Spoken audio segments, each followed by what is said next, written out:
So first of all, good evening all of you. And today I have a topic that is the no first use policy. And I want to tell you that no first use policy is directly related to the nuclear weapons. So we will know about the history of nuclear weapons before discussing it. So we know that Russia and USA also push the world into the for the use of nuclear weapons. And in 1945, the nuclear program also initiated in India under the leadership of Homi Bhabha. And we know that in 1968, Western countries and USA bring a rule that is NPT rule, means Nuclear Non-Proliferation Treaty.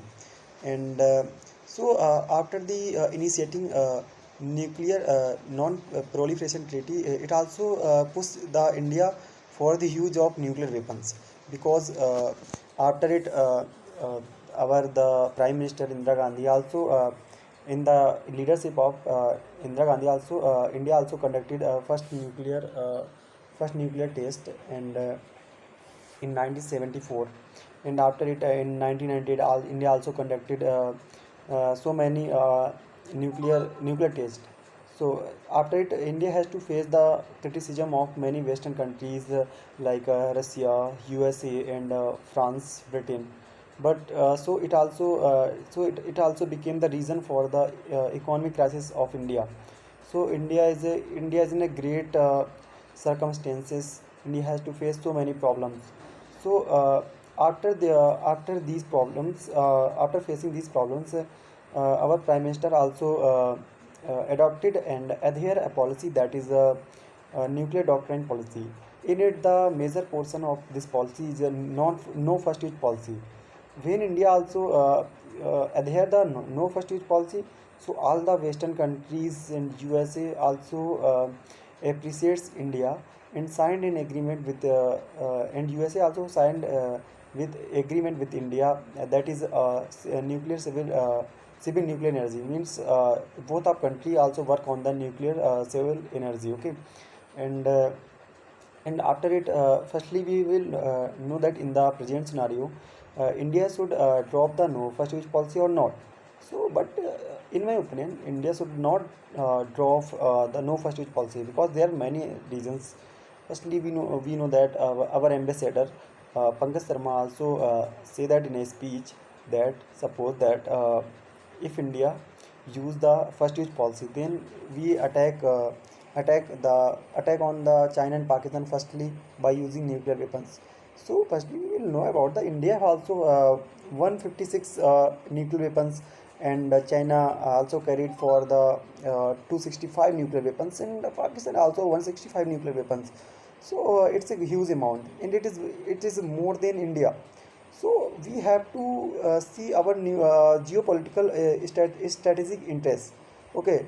So we cannot use the we cannot drop the no first use policy. Okay. So this is the main reason. And he also mentioned further that suppose that if we carried nuclear weapons for retaliation, okay, for retaliation, then operational cost is very low. But if we keep the nuclear weapons for first use, then operational cost is very high, because we know that there are many other aspects of nuclear weapons. If we use it for the first use, so we have to there are many concerns like economic and technical concerns, and we have to invest a huge of money in the surveillance and the intelligence on nuclear weapons. But India is still a developing country, we cannot do so that. Okay. So this is the main reason. In the by the no first use policy, India also become the member of MTCR, means member of technology control design, and the Wesenar organization. So MTCR is very plays a very important for India in the many defense sector, because we know that becoming an MTCR, India also purchase S-400 missile, and India also make a BrahMos missile above the 260 range. India also increase the range of the BrahMos missile like 600 kilometer. Okay. And so it is a great opportunity for India. And if we talk about the China is not the member of the MTCR, so he cannot procure the S-400 missile. It has also the S-300 missile. So we can say that India should not drop the no first use policy in the present scenario. And after so many times when India become a developed country, so India will drop the no first use policy. Thank you. That's all.